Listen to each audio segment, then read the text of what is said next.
Baru-baru ini, dunia dikejutkan oleh upaya pemberangkatan 36 calon haji ilegal yang berhasil digagalkan oleh pihak berwajib. Bagaimana bisa rombongan ini hampir berangkat ke Tanah Suci tanpa melalui jalur resmi?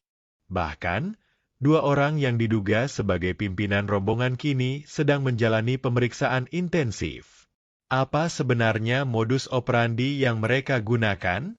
Apakah ini terkait dengan sindikat penipuan haji yang marak belakangan ini? Simak selengkapnya dalam video ini, karena kami akan mengupas tuntas kasus ini berdasarkan sumber resmi Kementerian Agama dan Kepolisian Republik Indonesia terbaru tahun 2025. Jangan sampai Anda atau keluarga Anda menjadi korban berikutnya. Sebelum masuk ke pembahasan, jangan lupa untuk menekan tombol subscribe dan like video ini agar kami bisa terus menghadirkan informasi terkini dan terpercaya. Aktifkan juga lonceng notifikasi supaya Anda tidak ketinggalan update terbaru dari channel kami. Bagaimana pendapat Anda tentang kasus ini? Apakah Anda pernah mendengar atau bahkan mengalami penipuan serupa? Tulis pengalaman dan opini Anda di kolom komentar di bawah. Mari kita diskusikan bersama untuk meningkatkan kewaspadaan masyarakat terhadap praktik-praktik penipuan ibadah haji. Berdasarkan data terbaru dari Kementerian Agama Republik Indonesia dan Kepolisian Negara Republik Indonesia pada tahun 2025, kasus haji ilegal masih menjadi masalah serius yang memerlukan perhatian khusus. Pada bulan ini saja, pihak berwajib berhasil menggagalkan rencana keberangkatan 36 calon jamaah haji ilegal yang hendak berangkat ke Arab Saudi tanpa melalui prosedur resmi. Kasus ini terungkap setelah adanya laporan dari masyarakat yang curiga dengan aktivitas sebuah biro perjalanan yang menawarkan paket haji dengan harga jauh di bawah kuota resmi. Investigasi lebih lanjut mengungkap bahwa para calon jamaah ini menjadi korban penipuan yang dilakukan oleh oknum tidak bertanggung jawab. Berikut adalah beberapa modus yang digunakan oleh pelaku.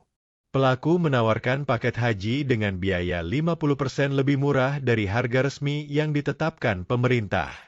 Mereka mengklaim memiliki jalur khusus atau kuota tambahan yang tidak tersedia untuk umum.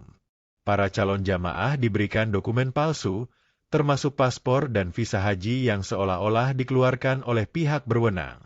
Beberapa dokumen bahkan menggunakan logo resmi Kementerian Agama untuk meyakinkan korban.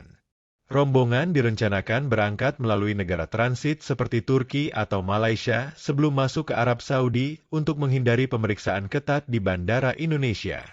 Pelaku juga mengatur agar jamaah tidak terbang secara bersamaan, melainkan dalam kelompok kecil untuk mengurangi kecurigaan. Jamaah dijanjikan akan mendapatkan akomodasi mewah di Mekah dan Madinah, padahal kenyataannya mereka tidak memiliki tempat tinggal yang jelas di Tanah Suci. Beberapa korban mengaku sudah membayar uang muka hingga ratusan juta rupiah.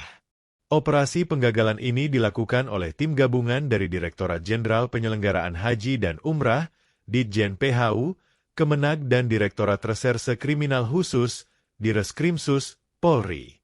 Setelah melakukan penyelidikan selama beberapa minggu, pihak berwajib berhasil menangkap 2 orang yang diduga sebagai otak dari operasi ini.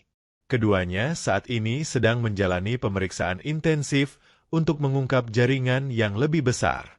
Menurut Brigadir Jenderal Polisi Ahmad Fauzi, salah satu tersangka adalah mantan pegawai Biro Perjalanan Haji yang sudah tidak beroperasi lagi. Kami menduga ini bukan kasus tunggal. Ada kemungkinan jaringan yang lebih besar di balik kasus ini, ujarnya dalam konferensi pers. Para calon jamaah yang menjadi korban tidak hanya kehilangan uang dalam jumlah besar, tetapi juga harus menghadapi kenyataan bahwa mereka tidak bisa berangkat haji tahun ini. Beberapa di antaranya bahkan sudah mempersiapkan diri secara spiritual dan finansial selama bertahun-tahun.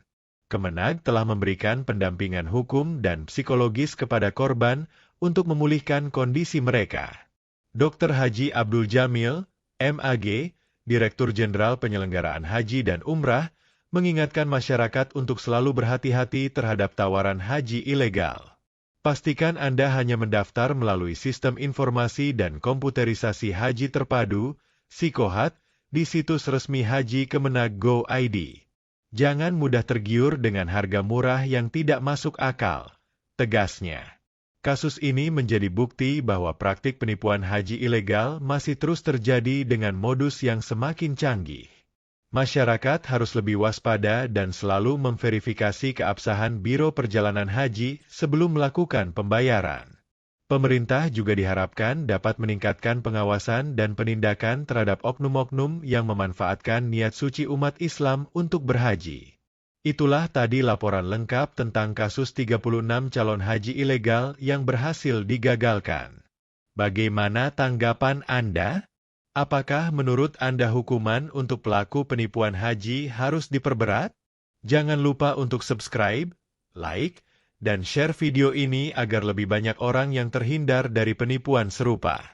Sampaikan juga pendapat Anda di kolom komentar di bawah. Terima kasih sudah menonton. Sampai jumpa di video berikutnya. Salam hangat dari kami.